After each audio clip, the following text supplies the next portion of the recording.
You know, there are some phrases from ancient times that have puzzled people for centuries. And there's one in particular about a camel, a needle, and getting into heaven that has really caused a lot of debate. It sounds so incredibly harsh that people have been trying to find a clever workaround for it forever.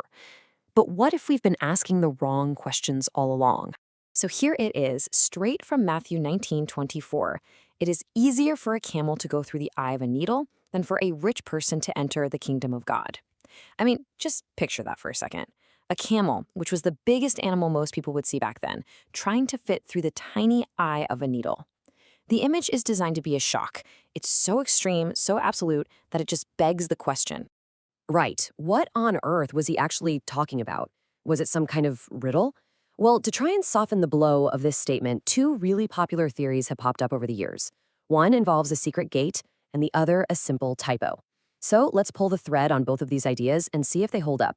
Okay, first up, let's explore the two most famous attempts to make this seemingly impossible saying, well, a little more possible.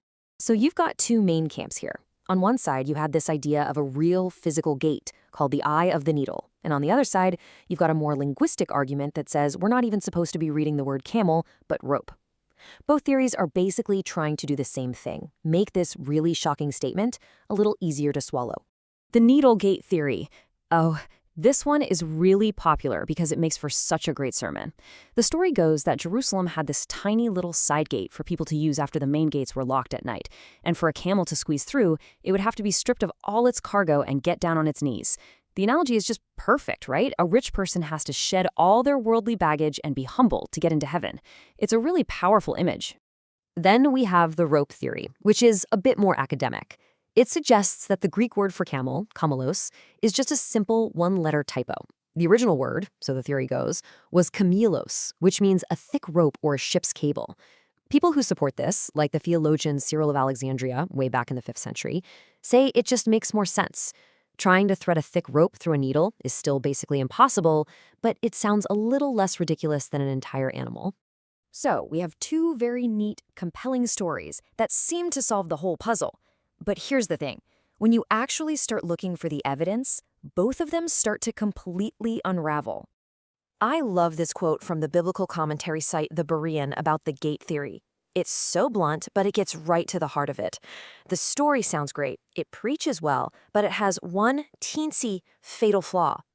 And this just goes to show you, right? A compelling story gets repeated enough times, and we all just start to accept it as fact. But you've always got to check. Because as appealing as that Needlegate story is, when you go looking for actual proof, well, history and archaeology just aren't there to back it up. So here's the bottom line. There is absolutely zero evidence, not archaeologically, not historically, that any gate with that name even existed in 1st century Jerusalem. The story itself doesn't even show up in writing until the 9th century. That's like 800 years later. Any gates you might see today with that name were named because of the verse, trying to create a tradition, not the other way around. And hey, if you need more proof, the language itself kind of gives the game away. This story appears in 3 different Gospels. Now, if the Eye of the Needle was a proper name, like Grand Central Station, you'd expect them to all use the exact same words for it, but they don't. Matthew and Mark use different Greek words for eye, and Luke uses a third word for eye and a totally different word for needle, a surgeon's needle. This variation is a huge clue that they're talking about a concept, not a specific named place. Okay, so the gate theory is officially busted, but what about the rope? What about that very convenient, similar-sounding Greek word? Well, unfortunately for that theory, it hits a few snags of its own. First off, when scholars look at the thousands of ancient manuscripts we have, the vast, vast majority of them clearly say camel. The evidence is just overwhelmingly on the side of the animal. But here's the bigger problem. Switching from a camel to a rope doesn't actually solve anything. Why? Because trying to thread a massive, thick ship's cable through a needle's eye is still impossible. It doesn't make the task doable, it just makes the images slightly less absurd. So if it's not a real gate, and it's almost certainly not a rope, what are we left with? Well, maybe we're left with taking the statement for exactly what it sounds like. A powerful, intentional, and yes, deliberately over-the-top exaggeration designed to make a very specific point. The literary term for this is hyperbole. And honestly, we use it all the time. When you say, "I'm so hungry I could eat a horse," nobody starts looking for a saddle. You're using extreme language to make a point. And it turns out this was a favorite teaching tool of Jesus. And this wasn't just a one-off thing. Think about his other famous line about trying to take a tiny speck out of your friend's eye when you have a giant wooden plank sticking out of your own. Nobody thinks he meant a literal 2x4. In both cases, he's creating this unforgettable, almost cartoonish mental image to hammer home a deep spiritual truth. What's more, this kind of saying was a pretty common way in the ancient world to describe something that was just flat out impossible. For instance, in the Babylonian Talmud, there's a nearly identical saying, but instead of a camel, they use an elephant, the biggest animal they knew. The goal is the same: paint a picture of total, absolute impossibility. So if the statement is meant to be impossible, what is the ultimate point? See, all those attempts to explain it away, to soften it with gates and ropes, they actually miss the whole reason the statement was made in the first place.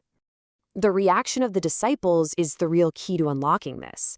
They hear this, and the text says they were exceedingly amazed. They were completely floored. In their culture, wealth was often seen as a sign of God's blessing.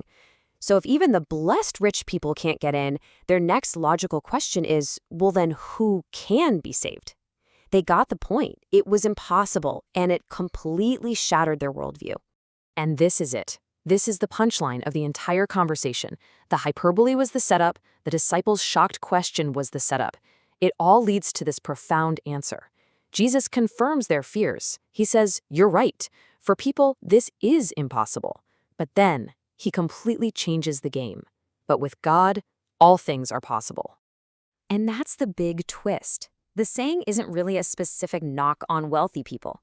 It's using the rich man, the guy who seems to have it all, to demonstrate that no one, not rich, not poor, not anyone, can earn their way into the kingdom of God based on their own efforts. For a human being acting alone, it's an impossible task. The camel and the eye of the needle isn't a riddle to be solved. It's a statement about grace. It's meant to completely shut down our attempts to achieve salvation on our own terms, and instead point us to the reality that it can only be received as a gift, something made possible only by God. And that leaves us with a really powerful question to think about. By trying so hard to explain away the impossibility of the image, inventing gates, looking for typos, we risk missing its truly profound and radical message. So maybe the real question isn't how we can get a camel through a needle. Maybe the real question is, what does it truly mean to live a life that depends not on our own impossible efforts, but entirely on a gift?